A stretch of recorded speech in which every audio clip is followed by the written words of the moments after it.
Hi, thanks for stopping by. This is Dan. Today I'm drawing another Inktober prompt. The prompt this time was Lunar, and just like my other videos, the prompts are coming from an Inktober list. It's run by this artist named Jake Parker, and a lot of the drawings I post on Instagram and make videos about these days are specifically tied to Inktober, and I feel as though for now that's a good thing. It constantly gives me an avenue of, stuff to try. It gives me a list of prompts that if I'm not sure what I want to draw, I always have that to fall back on. And it's also a really great way to kind of engage with the art community on Instagram, so to speak.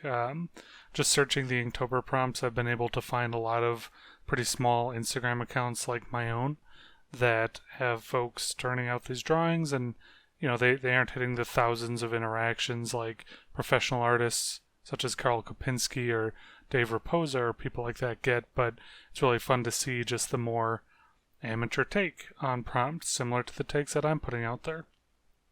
So that's kind of my feelings on Inktober. It's always something fun to engage with, and it's something that's really fun to see what other folks are turning out and creating on their own. This particular prompt, as I mentioned, is Lunar, and this is something that I view as an exciting prompt or an inspiring one.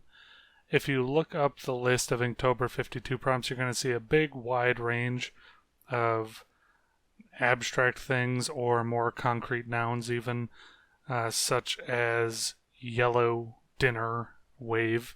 Those are prompts from this year alone. I find some of them to be really exciting and engaging, such as this one, Lunar, and some not so much, like those others I listed before. When I read that yellow was the prompt, I really had no idea what I was going to do, and I kind of skipped it, just because I didn't think anything popped up that was interesting in my head.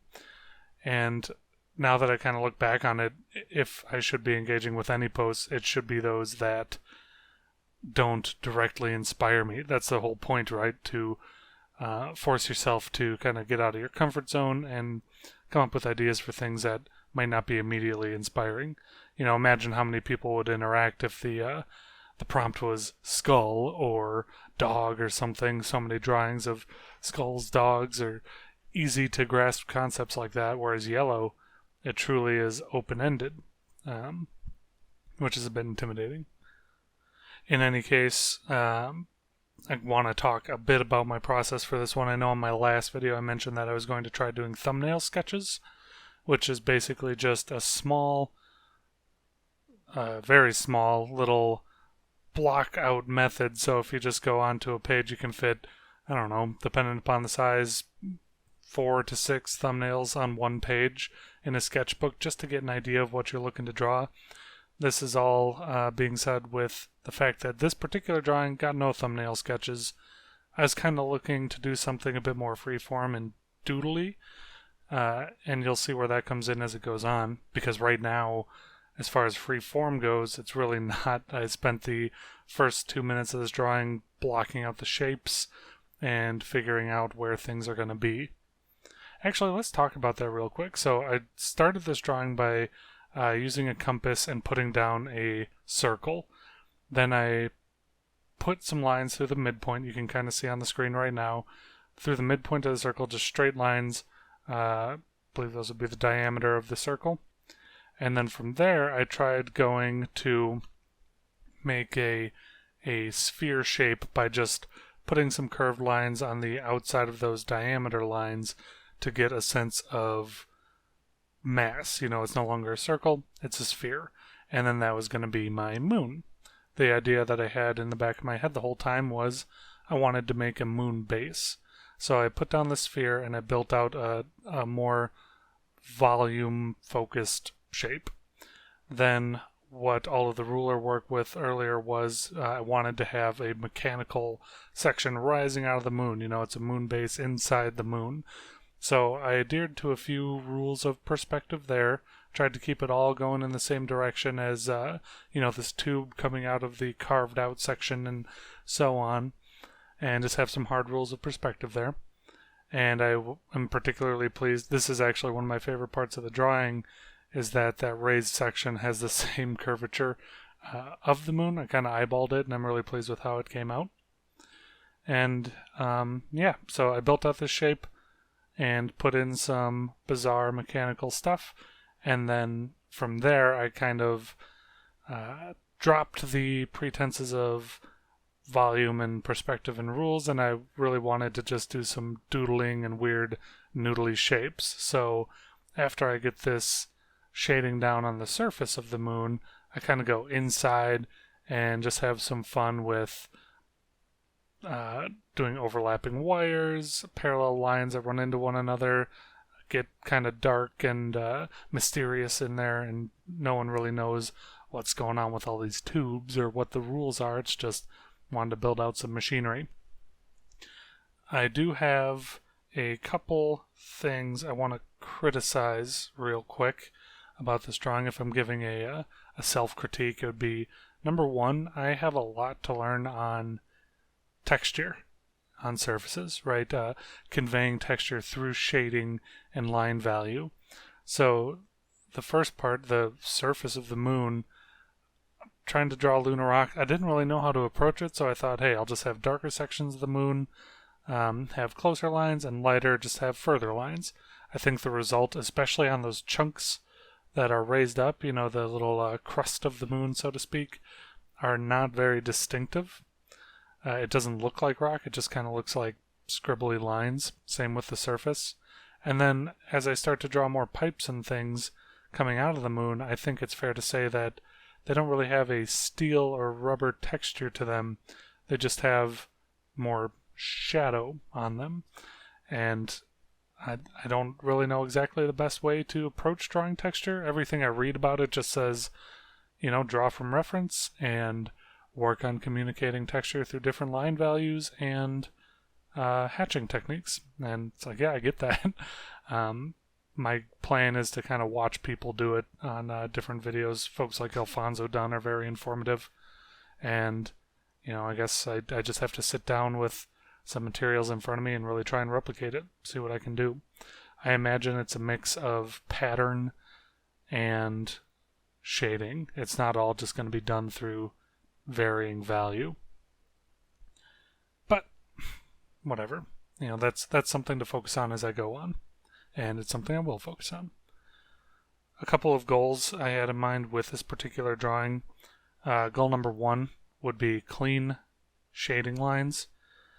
I don't know how to describe it, but I can say what you see before you is not it. I would say that this particular goal with this drawing was a failure, and I know why I failed at it. So I really wanted to get some deep, dark shading in the moon and coming out of the moon, and as things got away from those depths, those mechanical depths, they would be lighter. And the way I wanted to do this, actually right now I'm shading this box thing, and this is a great example of where I failed at it. I wanted to do it by smooth, gradual layering of the same lines just to get the base layer, and then after that some slightly closer ones, and just patiently building up those things. Now, to get the dark value I wanted, it was, I think, frankly, just taking too long. So I would scribble a bit, or I wouldn't have parallel lines. I'd just kind of put some hatches in real quick to get it as dark as I wanted. And then going from there, it just was clear that the proper method would take a very long time, and I had built up this expectation of just putting in kind of scribbly lines to get where I wanted to go quicker. So that goal number one was failed, but the fix is evident. It's go slower and be more patient. Whether or not I can find myself doing that, we'll see. I'll certainly try. Another goal would be communicating texture. Like I mentioned earlier, I think I failed because everything kind of has the same texture, and that'll just be observational practice. And a third goal is not being overly focused on perspective consistency. Sometimes when I bring in perspective into a drawing, it's easy to get hung up on it, and any broken rule feels like a total failure. So I told myself from the start here, I just want to have fun doodling some mechanical stuff and not be overly worried about how the perspective looks, and I think I did well at that. If something is not following a rule, I'm not too worried about it.